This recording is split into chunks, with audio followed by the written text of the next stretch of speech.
ومن أحسن قولا ممن دعا إلى الله وعمل صالحا وقال إنني من المسلمين نحمده ونصلي على رسوله الكريم بسم الله الرحمن الرحيم السلام عليكم ورحمة الله وبركاته رب اشرح لي صدري ويسر لي أمري واحلل عقدة من لساني يفقهوا قولي রব্বি জিদনি ইলমা। আলহামদুলিল্লাহ, আজকে যে টপিকসটা চিন্তা করছি সেটা হলো আত্মসাৎ। কারণ আমাদের বর্তমান সময়ে এমন অবস্থা হয়েছে, যদি কাউকে টাকা ধার দেওয়া হয় টাকা ফেরত দেয় না, টাকা ফেরত চাইতে গেলে ঝগড়া করে, এবং এই ছোটোখাটো ধারের জন্য অনেক জায়গায় খুন হয়েছে পত্রিকায় দেখা যায়, এবং এটার ভুক্তভোগী আমরা সবাই কম বেশি। এটা ছোট অঙ্ক হোক বড় অঙ্ক হোক, টাকা আর ফেরত দিতে চায় না। এরপরে আরও সমস্যা আছে, আমরা যারা বিদেশে থাকি বা দেশে থাকি, হয়তো গ্রামের বাড়িতে একটু যদি আসা যাওয়াটা একটু কম বেশি হয়ে যায়, দেখা যায় চাচারা বা আত্মীয় স্বজনের চাচারা চাস্তো ভাইয়েরা জায়গা জমি ঘর দখল করে ফেলে এবং এগুলো ফেরত দিতে চান না। এরপরে আছে, যদি কোনো ব্যবসা বাণিজ্য থাকে একসাথে পার্টনারে করে, লাভ লস যাই হোক, একটা সময় এসে দেখা যায় যে একটু দুর্বল তাকে ওখান থেকে বের করে দেওয়া হয়। আবার এমনও আছে যে আপনি কাউকে টাকা আমানত হিসেবে রাখছেন, টাকা ফেরত দেয় না। তো এরকম অনেক ঘটনা এখন ঘটতেছে, এবং এটা এরকম আমার মতো টুপি দাঁড়িয়ালা লোকা, এরকম নামাজে দাগ পড়ে গেছে, এরকম লোকেরা এইসব কাজের মধ্যে জড়ায় গেছে। এরপরে আছে বাবা মায়ের সম্পত্তি, যে ওয়ারিশি সম্পত্তিটা ভাই বোনরা পাবে, সেটাও ঠিকমতো ফেরত দিতে কেউ দিতে চায় না, এবং চাইতে গেলে শত্রু হয়ে যায়। এবং এই নিয়ে অনেক ধরনের মামলা মোকদ্দমা খুন, এবং এর মধ্যে সব কিছুর মধ্যে আমি পড়ে গেছি। যেমন আমার জায়গা জমি হাতছাড়া হয়ে গেছে, টাকা পয়সা ধার দিয়ে টাকা ধার পাই নাই, টাকা ধারের দেওয়ার কথা তো দূরের কথা, যখনই টাকা একটা সময়ের মধ্যে বা তারপরে চাইতে গেছি, তখন অনেক খারাপ ব্যবহার করছে বা এমন আচরণ করছে যেগুলো আসলে কাম্য না। তো এখন কি হচ্ছে যে আমরা চাইলেও মানুষকে উপকার করতে পারতেছি না। এবং এটা কেন হচ্ছে? কারণ আমরা একটাই কথা বারবার বলবো, কোরআন এবং সুন্নাহকে ছেড়ে দিচ্ছি, যার জন্যে এটা আমরা মনে করছি। এবং মৃত্যুকে যারা টাকাটা এটা দেয় না বা আত্মসাৎ, তারা নামাজ রোজা হজ যাকাত সবই করতেছে, আমার মনে হয় তারা এটা এইভাবে বিশ্বাস করে না।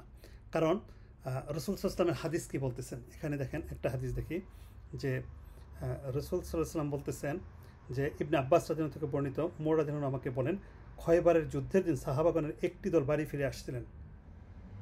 ওই সময় সাহাবিগণ বলেন, অমুক অমুক শহীদ। শেষ পর্যন্ত এমন এক ব্যক্তিকে সাহাবাগণ শহীদ বলেন যার ব্যাপারে রসুল সাল্লাল্লাহু আলাইহি ওয়াসাল্লাম বলেন, কখনো নয়, আমি তাকে জাহান্নামে দেখেছি, সে একটি চাদর আত্মসাৎ করেছে। সহিহ মুসলিমের হাদিস আর অন্যান্য হাদিস গ্রন্থে আসছে। তো এখন দেখেন যে রসুল সাল্লাল্লাহু আলাইহি ওয়াসাল্লামের জেহাদের সময় রসুল সাল্লাল্লাহু আলাইহি ওয়াসাল্লামের সাথে জেহাদ করছে, এরপরে চাদর আত্মসাতের কারণে জাহান্নাম। একটা চাদর, তাহলে যারা টাকা পয়সা নিয়ে ধান নিয়ে টাকা দেন না, জায়গা জমি দখল করছেন, বাড়ি ঘর দখল করছেন, তাদের অবস্থা কী হবে আল্লাহু আলেম। এবং আরেকটা হাদিস আসছে, খাওলা আনসারী রাদিয়াল্লাহু থেকে বর্ণিত, তিনি বলেন, আমি রাসূল সাল্লাল্লাহু আলাইহি ওয়াসাল্লামকে বলতে শুনেছি, নিশ্চয়ই যে ব্যক্তি অন্যায়ভাবে সম্পদ দখল করবে কিয়ামতের দিন তার জন্য জাহান্নাম রয়েছে। বুখারীর হাদিস, মিশকাতের হাদিস। এরকম অনেক হাদিস আছে যেগুলো আমরা পড়লে আমাদের গায়ের চামড়া শিহরিত হয়ে যাওয়ার কথা, কিন্তু এগুলো আমরা কিছু মনে করি না। হাদিসের বই থেকে গেছে, মসজিদের মেম্বারে ইমাম সাহেব খুতবা দিয়ে যাচ্ছেন, কানে শুনতেছে, কিন্তু কোনো অ্যাকশন নাই। কিন্তু ইসলাম তো সামি'না আতি'না, শুনলাম এবং মানলাম। শুধু শোনার নাম ইসলাম না, শুধু পড়ার নাম ইসলাম না, শুধু জানার নাম ইসলাম না। এটাকে প্র্যাকটিক্যালি আমাদেরকে দেখাইতে হবে আল্লাহর কাছে, যে আমার অন্তরের তাকওয়া যদি থাকে তাহলে এটা বহিঃপ্রকাশ হবেই হবে। এখন আমি যদি লোক দেখানো নামাজ পড়ি, কোরআন পড়ি, হাদিস পড়ি, এরকম দাড়ি রেখে ঘুরি, এরকম দাগ থাকে, অন্তরে যদি তাকওয়া না থাকে, আল্লাহর ভয় না থাকে, তাহলে দুনিয়ার মায়া ছাড়া এত সহজ না। এবং আমানতদারি খুবই কঠিন জিনিস। এবং ইসলামে এবাদতের সংখ্যা খুবই কম, কিন্তু ম্যানার, মানুষের সাথে আচরণ, এটা খুব ইম্পর্টেন্ট। এবং এই ব্যাপারে বিভিন্ন হাদিস গ্রন্থে এগুলো আলাদা আলাদা চ্যাপ্টার হয়েছে, কোরআনের অনেক আয়াত আসছে এই ব্যাপারে। যাই হোক, আসেন আমরা আজ থেকে যদি টাকা ধার নেই, টাকা ধারটা ফেরত দেই, আর না পারলে তার কাছে ক্ষমা চাই, আর আরেকজনের জায়গা জমি দয়া করে দখল করেন না, জান্নাত হবে না।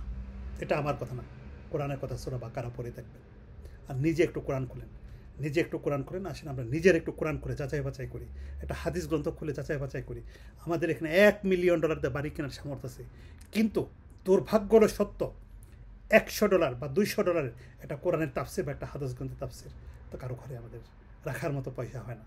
এটা আমাদের দুর্ভাগ্য, খুবই দুর্ভাগ্য যে আমরা আমি হুজুরের কাছ থেকে শুনলাম, দ্যাটস ফাইন, ওয়াজ শুনলাম, দ্যাটস ফাইন, ইসলামী লেকচার শুনলাম, দ্যাটস ফাইন, আসেন না আমরা একটু পড়াশোনা করি। আল্লাহ কোরআনে কি বলছে, ইকরা বিসমি রব্বিকাল্লাযী খালাক, আল্লাহ পড়তে বলছেন ওখানে।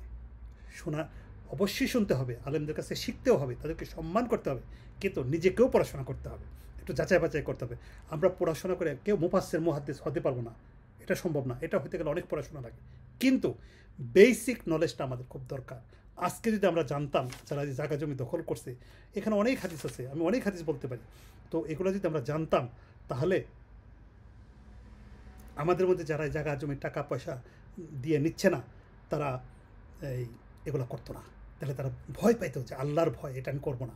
আর দুনিয়া তো থাকার জায়গা না, এই যে চশমা বলেন, এই যে কম্পিউটার সামনে কথা বলতেছি বা আশেপাশে যত কিছু, এগুলো কোনো কিছু মালিক আমরা নিজেরা না, এটা আমরা ইউজার ফর টাইম বিং। আমার মৃত্যুটা এই পরে নিঃশ্বাস আমার নাও হতে পারে।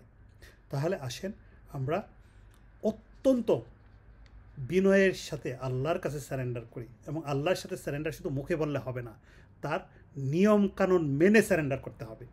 আল্লাহ যা বলছেন সেটা করতে হবে, যেটা নিষেধ করেছে সেখান থেকে সর্বাত্মকভাবে চেষ্টা করতে হবে, আমি মানব না।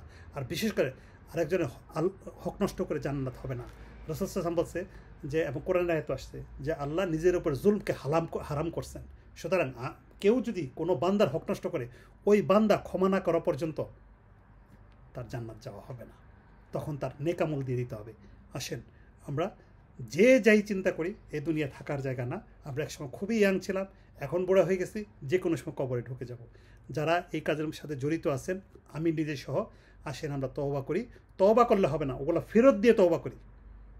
এগুলো অনেক বড় বড় লেকচার এবং বিভিন্ন ধর্মগ্রন্থের বই আছে, কোরআন আছে, হাদিস আছে, এগুলো আমরা আসলে একটু পড়াশোনা করি এবং নিজেকে জাহান্নামের আগুন থেকে বাঁচাই।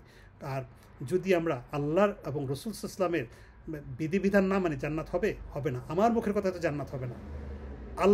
আল্লাহ এগুলা চেক করে দেখবেন আমি ঠিক মতো আল্লাহ এবং বিধান এবং রাসূল সাল্লাল্লাহু আলাইহি ওয়াসাল্লাম সুন্নাহ অনুযায়ী করছি কিনা। সব কিছু বলা আছে, সব কিছু দেওয়া আছে। রাসূল সাল্লাল্লাহু আলাইহি ওয়াসাল্লাম বলছেন, আমি এই ধর্মকে স্বচ্ছতা পানির উপর ছেড়ে দিয়ে গেছি, কোনো কিছু এখানে না বোঝার কিছু নাই, এবং বেসিক ইসলামটা খুবই সহজ। কিন্তু এখন জায়গা জমির হিসাব নিকাশ অথবা শরিয়ার যে বিধিবিধান, এগুলা যারা ইসলামিক স্কলার তারা ছাড়া আমরা বুঝবো না। কিন্তু নামাজ, রোজা, হজ, জাকাত এবং ডেইলি লাইফের যে ইসলাম, এটা পানির মতো সহজ। আর এটা তখনই সহজ হবে যখন আমরা এই লাইনে চলতে চাইব, চেষ্টা করব, আল্লাহর কাছে চাইব। আসেন আমরা জান্নাতের পথে হাঁটি। দুনিয়া কোনো কিচ্ছু না, একদম কিছু না, এবং পৃথিবীর যে অবস্থা, কিয়ামত খুবই নিকটবর্তী। আসেন আমি নিজে আমরা সবাই সাবধান হই এবং আমরা কোরআন এবং সুন্নাহকে আঁকড়ে ধরি, এবং একই কথা আমরা যেন আত্মসাতের মধ্যে না যাই, মানুষের হক যেন নষ্ট না করি। সুবহানাকা ওয়া বিহামদিকা আশহাদু আল্লা ইলাহা ইল্লা আনতা আস্তাগফিরুকা ওয়া আতুবু ইলাইক। আসসালামু আলাইকুম ওয়া রাহমাতুল্লাহি ওয়া বারাকাতুহু।